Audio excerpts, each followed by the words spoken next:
Myanmar এবং Thailand দুটো আলাদা দেশ এবং মান্দালয় থেকে ব্যাংককের দূরত্ব প্রায় 1306 কিলোমিটার। এই 1306 কিলোমিটার রাস্তা পর্যন্ত খুব সামান্য মনে হয়েছে, কারণ একই চ্যুতিরেখার কারণে হুড়মুড়িয়ে এই ভূমিকম্পের প্রভাব গিয়ে পড়েছে ব্যাংককে। কিন্তু এর পাশাপাশি ব্যাংককের ছবি দেখলাম, মান্দালয়ের ছবি দেখলাম, মায়ানমারের ছবি দেখলাম, আরও একটা ছবি দেখাই যে ছবি দেখে মুহূর্তের মধ্যে আপনার পায়ের তলা থেকে মাটিটা সরে যাবে। দেখুন তো, চিনতে পারার চেষ্টা করুন তো যে আসলে এই ছবিগুলো কোন ভূমিকম্পের জন্য তৈরি হয়েছে।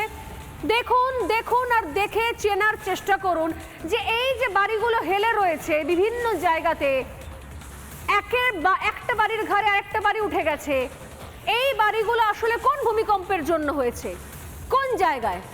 কোনো ভূমিকম্প নয়, আসলে এই বাড়িগুলো আমাদেরই রাজ্যের বাড়ি, আমাদের শহরের আশপাশের বাড়ি। এবং ভূমিকম্প নিঃসন্দেহে হয়েছে হয়তো দুর্নীতির ভূমিকম্পের ফসল দেখতে পাচ্ছি আমরা। কিন্তু আসলে এগুলোকে শুধুমাত্র কাটমানি, দুর্নীতি, চুরি, জোচ্চুরি বলে আর একটা নির্দিষ্ট ব্র্যাকেটের মধ্যে রাখা যাবে না, কারণ এটা অনেক বড় আশঙ্কার সংকেত দিচ্ছে। কারণ এই শহর, এই রাজ্যের দক্ষিণবঙ্গ যে চ্যুতিরেখার কথা বলা হচ্ছে, সেই চ্যুতিরেখা বরাবর যদি আমরা আরো বেশি এগোতে থাকি, পশ্চিমের দিকে ব্যাংকক থেকে, মান্দালয় থেকে পশ্চিমে ঢুকতে থাকি, তাহলে আমাদের রাজ্য পড়ে। এবং সেই চ্যুতিরেখার উপরে কিন্তু একের পর এক প্রাসাদোপম অট্টালিকা রয়েছে। দক্ষিণ কলকাতার নাম করা এক সুউচ্চ বহুতল রয়েছে। কোথাও কি বিপদ চুপটি করে ওত পেতে বসে আছে? কি বলছেন সুজীব কর, দেখুন।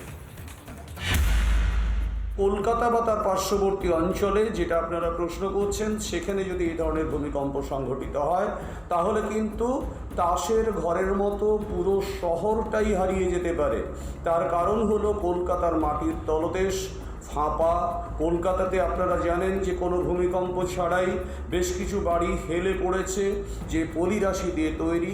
সেখানে কিন্তু এই ধরনের কম্পন যদি সংঘটিত হয়, তাহলে তলদেশের মাটিতে লিকুইফ্যাকশন ঘটবে, অর্থাৎ মাটি ধীরে ধীরে জলের সঙ্গে মিশে গিয়ে দই বা ঘোলের মতো হয়ে যাবে।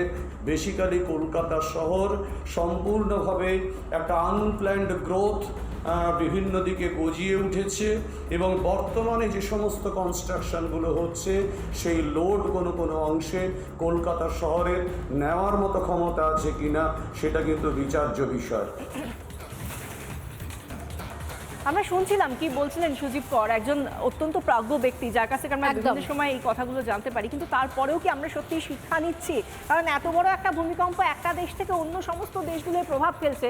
ভারত কিন্তু সিসমিক জোনের মধ্যে রয়েছে, বিশেষ করে কলকাতা, পশ্চিমবঙ্গ। তারপরেও কি আমরা আদতে শিক্ষা নেব? একদমই তাই। এইখান থেকে কবে আমরা শিখবো? এই মুহূর্তে ছবি দেখতে পাচ্ছেন আমাদের সঙ্গে, সেটা হচ্ছে আবারও স্বাভাবিক ছন্দে ফেরার চেষ্টা করছে ব্যাংকক।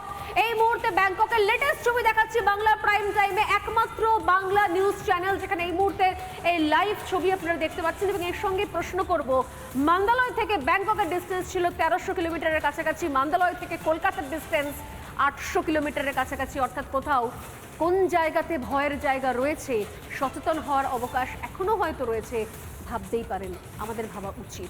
নানা ধরনের কন্টেন্ট দেখার জন্য লাইক করুন, শেয়ার করুন আমাদের ফেসবুক পেজ, সাবস্ক্রাইব করুন আমাদের ইউটিউব চ্যানেল। পাশাপাশি অন্যান্য ব্রেকিং নিউজের জন্য অবশ্যই চোখ রাখুন রিপাবলিক বাংলায়।